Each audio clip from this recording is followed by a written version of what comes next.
Good morning সবাইকে। কেমন আছো বলো সবাই? এখন বাজে হচ্ছে 5:30।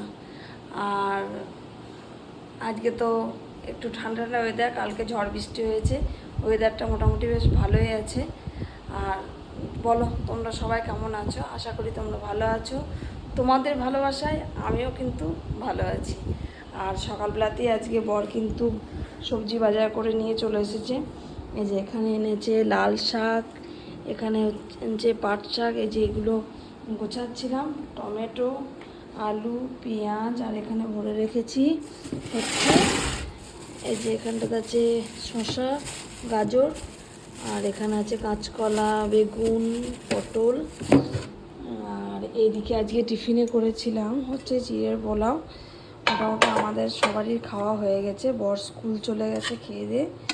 আর বাকি আছে শুধু ছেলে খেতে, ও এখনও ওঠেনি। চলো এবার কাটাকুটি সব সেরে নিই, তারপরে আবার দেখা হবে তোমাদের সাথে। কি কি রান্না করব সেগুলো সব পরে আবার জানাচ্ছি। চলো তাহলে, আজকে একটা ঠান্ডা দিনের অনেক অনেক শুভেচ্ছা সবাইকে। চলো তাহলে।